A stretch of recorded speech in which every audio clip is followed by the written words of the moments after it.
I was walking through Victoria Station one morning when a call came over the tannoy. If there's a doctor in the station, please come to platform 15 urgently.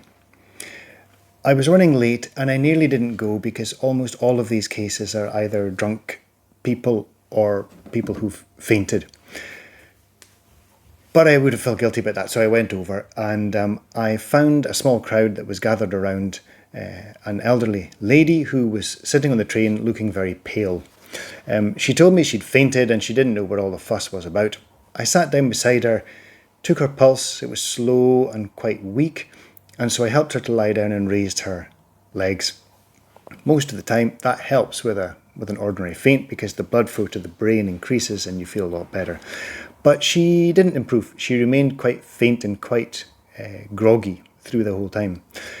So I started to ask her some questions, keeping my finger on her pulse as I did so. Yeah, she'd had breakfast.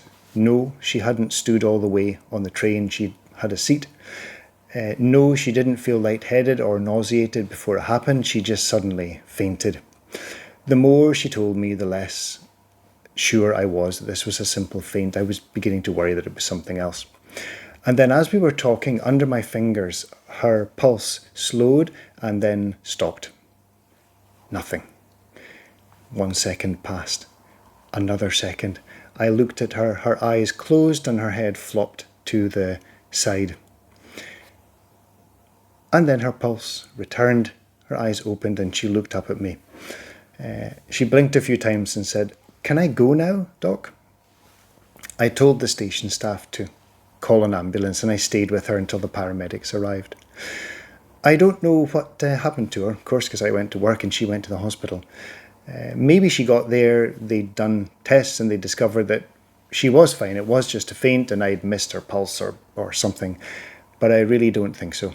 I was worried that she was having runs of intermittent complete heart block because a lot of things about her story just didn't fit.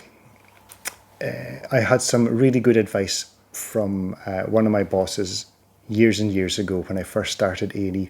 He said, "Don't be smart, be safe."